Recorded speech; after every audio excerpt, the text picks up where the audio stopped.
So next we are going to start is with the Stokes theorem. Earlier we have done the Gauss divergence theorem, and in that theorem we have done that it relates the closed surface integral with the volume integral. And this Stokes theorem, it will relate the closed line integral with the surface integral. So what is the definition of the Stokes theorem? That it states that the line integral of any vector field E. So we are supposing there is some E vector field which is present in the space. So in this space we will suppose any contour, any closed line or a closed loop.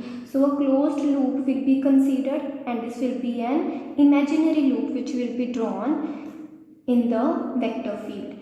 So first of all, the line integral of any vector field over a closed curve C. So let's suppose this is the C curve, we represent it by C. So the line integral of E vector over the closed curve or over this closed loop will be given by the closed line integral of E vector of the vector field dot product with the dl vector. So this is the line integral of the vector field over a closed curve C. So this line integral, it is equal to the surface integral of the curl of vector E. So the surface integral of curl of E taken over an open surface, because this is a this is the closed loop. So this closed loop, it will enclose some area inside it, and that area will be an open surface area. So that surface will be open. So the surface integral that we will do will be over an open surface. So this expression, it is equal to surface integral of the curl of E. So the surface integral ds is the surface element. So the surface integral of curl of E, and on the left hand side we have the line integral of the vector field, and here we have the surface integral of the curl of vector E. So curl of vector E, it is represented by del cross E. Now this surface integral, it is taken over an open surface S, which is bounded by the curve C. So this curve C, it will enclose some surface area, and that surface area, let's suppose that is given by capital S. So this surface integral of the curl of E, it will be over an open surface. So you can see that we have not drawn over here a closed loop, because this surface integral is over an open surface, and that surface is capital S. Now we will derive the Stokes theorem, and what we know is just that the curl of E, the definition of curl of E. So we have done the magnitude of the curl of E. It is given by the line integral of the vector field over a closed contour or over a closed curve per unit area which is enclosed by that particular curve. So divide by that area with the limit of area approaching to 0. So that gives us the magnitude of the curl of E at a particular point in the space. So here we have drawn a closed loop around a particular point, and over this point we will find the curl of E, and at this point the curl of E, it will be given by, first of all, around this point we will draw a closed loop, then we will find the line integral of the vector field, because this loop, it will be present in some vector field in space. So we will find the line integral, that is dl vector dot product with E vector, and we will do the closed line integral, because we have drawn over here a closed loop, and divide by the area which is enclosed by this loop, and with the limit of S approaching to 0. So this term, this right hand side, it gives us the magnitude of the curl of E at a particular point in space, because here we have used a limit that S approaches to 0. So now consider a closed curve C which is immersed in a vector field E, and S be the area which is enclosed by this curve. So here we have supposed a closed curve C, and this loop, it is immersed in some vector field, because there is some vector field which is present in space. So it can be electric vector, it can be magnetic field, or anything. So it can be any vector field. So this closed curve, it is immersed in that particular field, and let's say S be the area which is enclosed by this curve. Now the line integral of the vector E over a closed curve, over this closed curve C, it will be given by the line integral of the vector field over a closed curve C. So this will be given by the closed integral of E vector dot dl vector, and on the subscript over here we will write C, because we are doing the integration over the closed path C. Now what we will do is, as we have done in divergence theorem, we had drawn a volume. So we had drawn a volume in that case, and then we divided that volume into small volumes V1, V2, V3 and so on. So we will do the same thing over here, but here we do not have volume. Here we are talking about a closed curve. So we will divide this closed curve into n number of closed curves. So this closed curve, it has area of capital S. So we will divide this area capital S into small number of areas, which will be given by delta S1, delta S2, delta S3 and so on. And every closed loop which will be formed in that case, it will be represented by C1 curve, C2 curve, C3 curve and so on.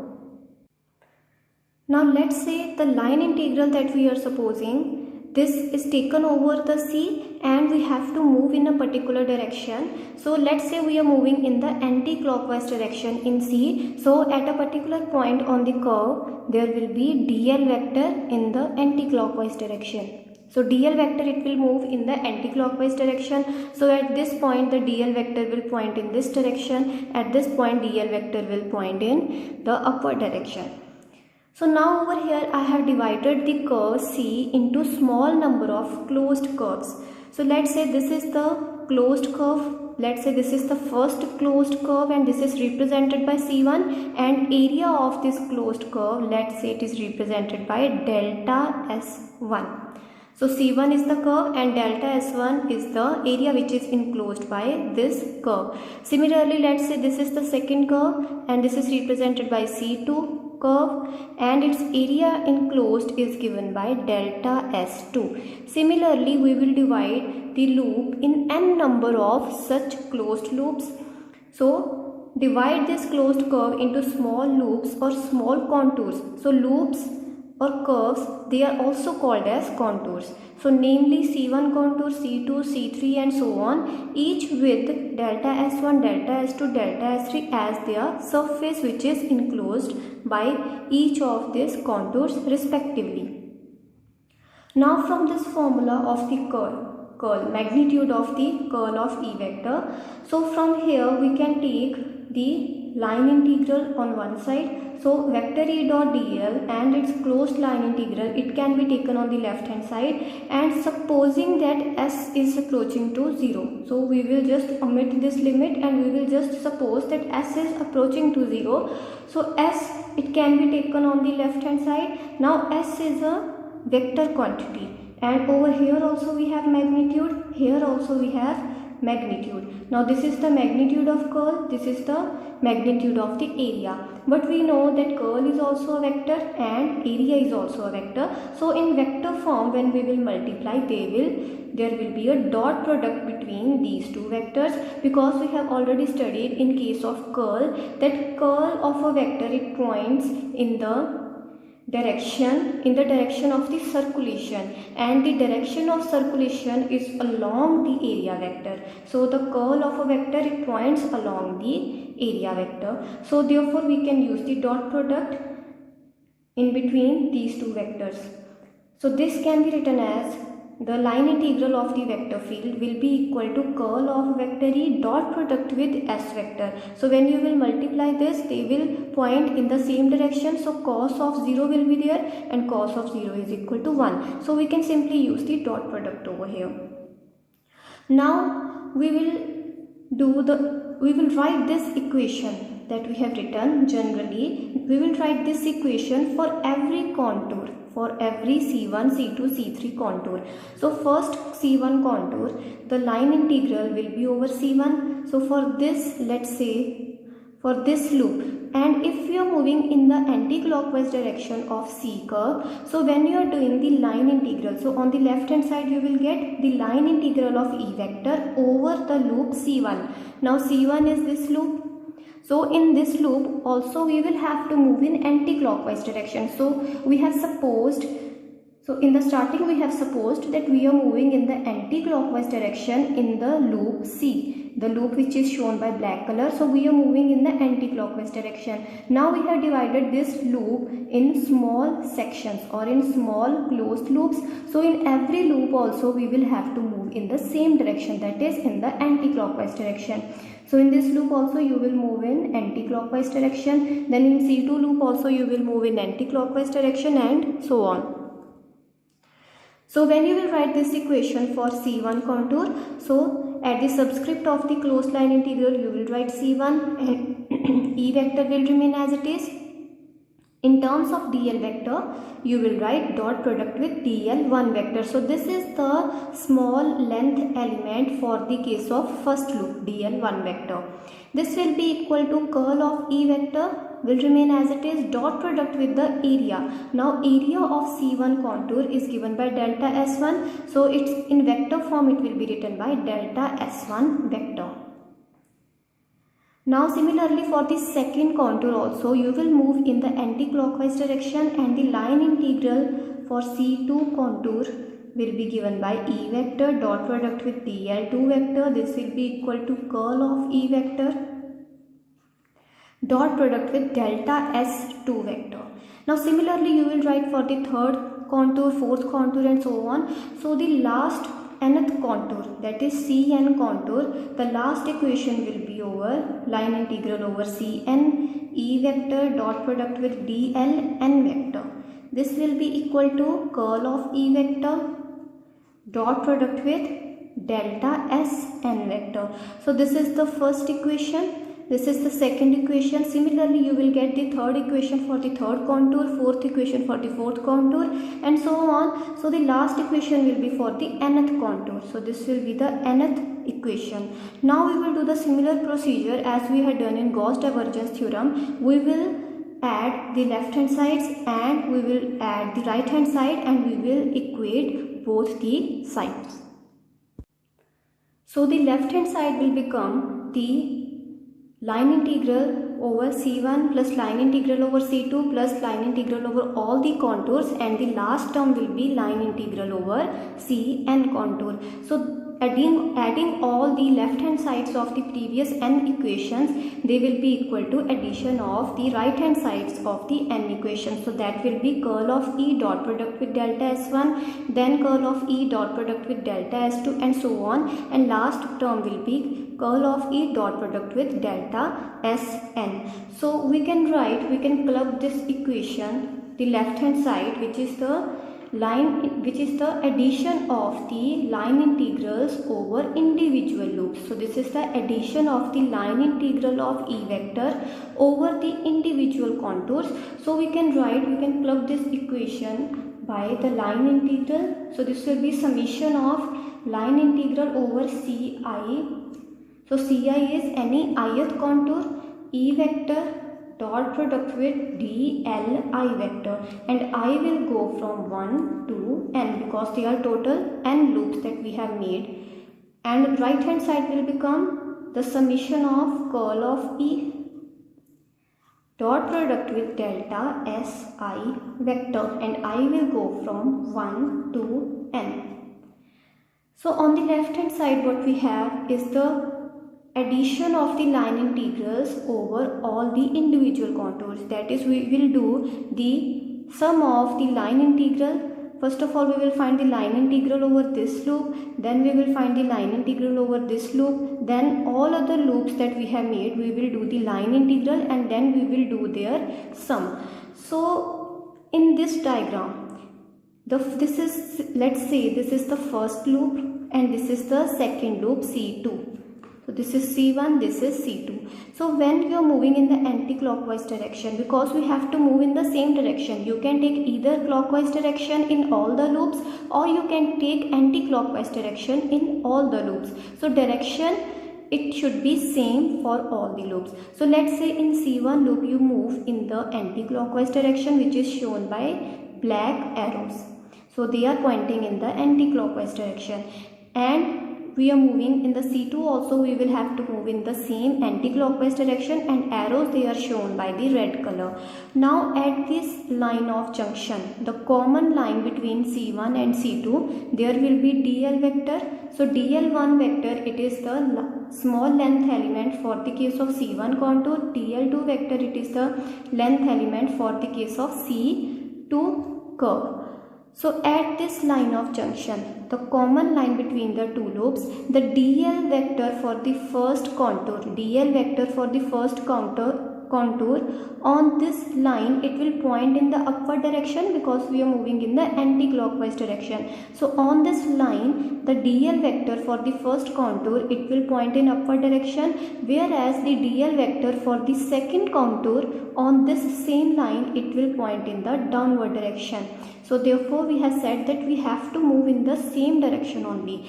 So DL vector for the first and the second contour at this line of junction, at this line they are pointing in the opposite direction. So DL1 vector will be equal to minus of DL2 vector only at this line, at this common line. DL1 vector will be equal to minus DL2 vector. So when you are doing the line integral, so similarly this is the first contour, this is the second contour. Similarly you can take this as the third contour. Now in this contour also you have to move in the anti-clockwise direction. So you will move in this direction, then in this direction, then in this, and then in the downward direction. So at this line of junction between the third and the first contour, at this line you can see that DL vector for the third contour, it will point in the opposite direction as that of the DL vector of the first contour.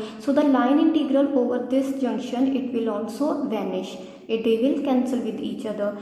And in this, let's say this is the fourth loop, this is the fourth contour, and in this contour when you will move in the anti-clockwise direction, so you will move in this direction, then you will move in upward, then in the left hand side direction, then in the downward. Now at this line of junction of the third and the fourth contour also, you can see that the DL vectors, they will point in opposite direction, and also on this line, on this common line between the fourth and the second contour, the DL vectors, they will cancel each other. And this is only the reason that the line integral of the vector field, that is line integral of the vector field within the interior of the surface, within the interior means at all the junctions which are common to another loop, that is the junction which is common to another loop. So at all those junctions, the line integral of the vector field, they will cancel with each other. So the line integrals of the given vector field within the interior of the surface. So at all the lines which are present, inside the loop, inside this black curve, all the line integrals on the junctions, they will cancel each other. So if the line integral over C1, when you will do the summation of the line integrals, now over here on the left hand side what we have, the summation of the line integral of C1 and of C2 and of C3 and so on. So we are doing the individual line integrals. First of all you will do individual line integral over C1, then plus over C2, then over C3, then over C4 and so on. So when you will do the summation, you will see that at all the line which are present inside the loops, the line integral, it will vanish because the DL vectors, they will point in the opposite direction. So only non-vanishing terms will be on the boundary. So only non-vanishing terms will come on the boundary. So the left hand side, that is the individual sum of the line integral, they will be simply equal to the line integral of the vector field over the contour C, which is the boundary of this surface. So the left hand side over here, individual summation of individual line integrals of the vector E, the summation of all those line integrals, they will just be equal to the line integral of the vector field over the boundary, that is over the closed curve C. So we have already supposed that the outer curve is equal to C, and we have divided this curve into small curves C1, C2, C3 and so on. So the left hand side will be just equal to the line integral of the vector field over the outer boundary. So over here left hand side, this left hand side, it will be equal to this expression. So this will be equal to the right hand side. So right hand side we have written as it is, whereas the left hand side we have substituted by this term. So now we will use the limit as we had used the limit in Gauss divergence theorem, that n approaches to infinity. So as n will approach to infinity, the volume in the case of Gauss divergence theorem of the individual compartments, it approached to 0. But in this case we are talking about a loop, and we had divided this area into small areas of delta S1, delta S2 and so on. So in this case, if we use the limit that we divide the area into infinite number of areas, then the area of the individual loop, that is delta Si, it will approach to 0. So this delta Si, it will approach to 0. So we can write this delta Si as ds vector, the small area vector. So this can be replaced by ds vector, and this summation, it can be replaced by the integral, because now we have done is we have divided this surface area into infinite number of small areas. So instead of doing the summation over the infinite number of surface areas, we will do simply the integration over S. We will do the integration over the S, and this S is the area which is enclosed by this closed curve. So this left hand side, it will come out to be equal to the surface integral of the curl of vector field over a surface. Now this is an open surface over a surface which is enclosed by a closed curve. So area enclosed by a closed curve or a boundary is an open surface. Therefore we have open surface integral, but we have closed line integral. So this expression that we have arrived at is called as Stokes theorem. So this relates the line integral with the surface integral. So in various derivations where we have to shift from the line integral to surface integral or from surface integral to line integral, we take use of this theorem so that to make the derivation more simple.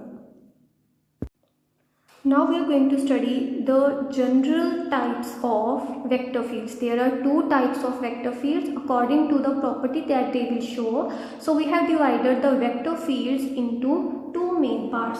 First are the curl-less or the irrotational fields. So the curl-less means from the name only we can see that it is a vector field which does not have any curl. So the curl of a vector field is equal to 0. So those vector fields whose curl is equal to 0, they are called as curl-less fields or irrotational fields. So at every point in the space, so we are talking about at all the points in the space, if the curl of a vector field is 0, it is called as curl-less fields. Now these are the conditions for the curl-less field. So if any of the condition is true, it means that field is a curl-less field or irrotational field. Now first of all we have to do some theorems, the two theorems. First is that the curl of a gradient. Now we have studied what is a gradient. So this is the first theorem, that the curl of a gradient, that is if you are finding the curl of a gradient, then the curl of a gradient is always equal to 0. Second theorem is that the divergence of a curl is always equal to 0. So these theorems you have to remember. The curl of a gradient, that is curl of a gradient. Gradient is given by the del operator simply operated on a scalar function. So this is a vector and this is a vector. So curl of a vector this is the curl of a vector, but now we have written instead of vector we have written gradient of a scalar function. So curl of gradient, it is always equal to 0, and divergence of curl is always equal to 0. So divergence of curl, so this is the curl of a vector. So divergence of a curl of a vector, it is always equal to 0. So these theorems you have to remember. Now the first condition of the curlless or irrotational field is that curl of a vector field is equal to 0 everywhere. Second is that the line integral of the vector field over a closed path, it will also be equal to 0. Now this can be seen from the Stokes theorem. Now what does the Stokes theorem tell us? That vector E dot product with dl vector, it is equal to the surface integral of curl of vector E dot product with ds vector. So this is the Stokes theorem. So we have written that curl of a vector is equal to 0 everywhere. So curl of E will be 0, therefore left hand side will also be equal to 0. So the line integral of a vector field over any closed path in that vector field, over any closed path, the line integral of that vector field will always be equal to 0. So if you have any curlless field, let's say this field is the curlless field and it is represented by E vector. So if you will draw any closed loop in this vector field, and if you will find the line integral of this vector field over this closed loop, provided the curl of vector field is equal to 0, so in that case the line integral of the vector field over this closed path will also be equal to 0. So the second condition is that the line integral of the vector field over any closed path or any closed loop, it is always equal to 0. So if the line integral, let's suppose this is the loop we are talking about, and we are moving in anti-clockwise direction, and let's say this is the point A and this is the point B. Now the third condition says that the line integral of the vector field from A to B point, from A point to B point, when we will do the line integral, so that line integral, it is always independent of the path for any given endpoints. So for any given endpoints, this line integral from one point to another, it is independent of the path that we choose. Now let's say we have this first point, this is the second endpoint. Let's say we move from A to B point over this path, this is the path 1, and we move from this to this path, this is the second path. So this is the first path, this is the second path. So the third condition says that if we do the line integral over this path from A to B, and we do the line integral of the vector field over this path, so these both line integrals, they always be equal to each other because they are independent of the path which we are choosing. So this can be derived, this equation, it can be derived from the previous condition, that is the line integral of a vector field over a closed path is equal to 0. So let's suppose we have this closed path. This is the closed path and we are moving in the same direction. So we are moving in the same anti-clockwise direction. So over this closed path, we know that line integral is equal to 0. So E dot dl is equal to 0. This we have already seen, that over this closed path, line integral of this vector field, it will be equal to 0. Now we will divide, now we are moving from A to B, then we are moving from B to A. So we will divide this closed line integral into open line integrals. So we will say from A to B, vector E dot dl plus B to A. So we have divided the closed line integral into open line integrals from A to B, then from B to A. So from B to A, vector E dot dl, this will be equal to 0.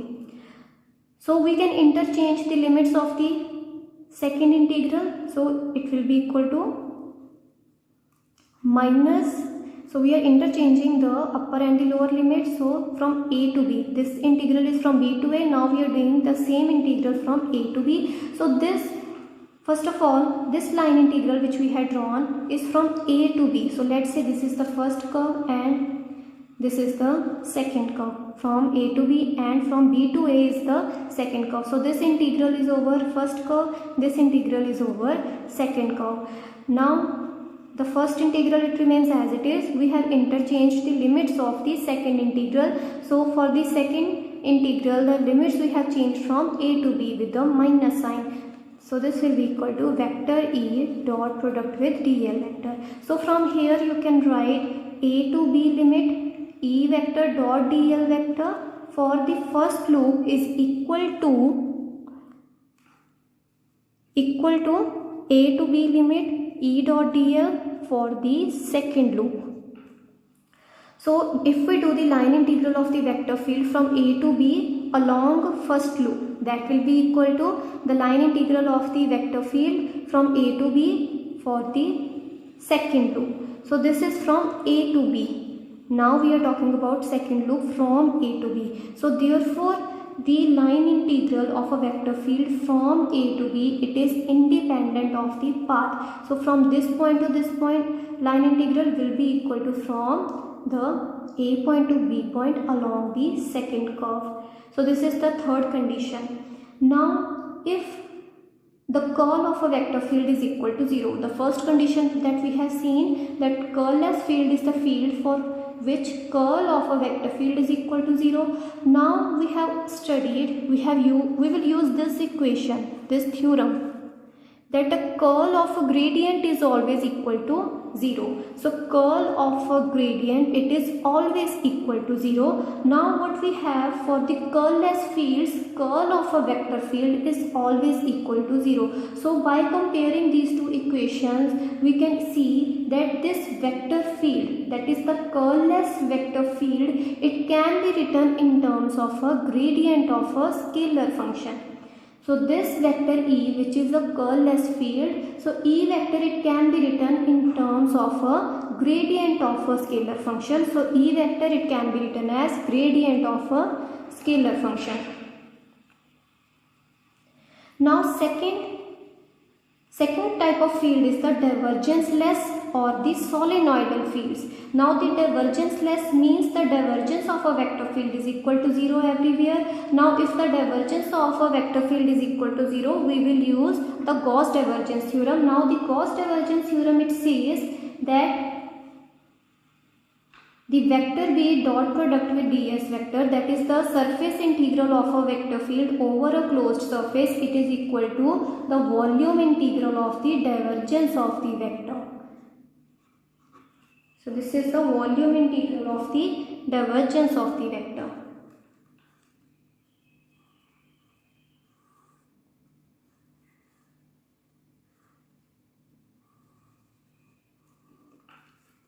So from here, the divergenceless field is the field for which divergence of a vector field is 0. So the right hand side will be 0. Therefore, the surface integral of a vector field over a closed surface will be equal to 0 for the case of divergenceless field. So this is the second condition. Now in the similar manner that we have written, the closed line integral of the vector field is equal to 0. Therefore, the line integral is independent of the path.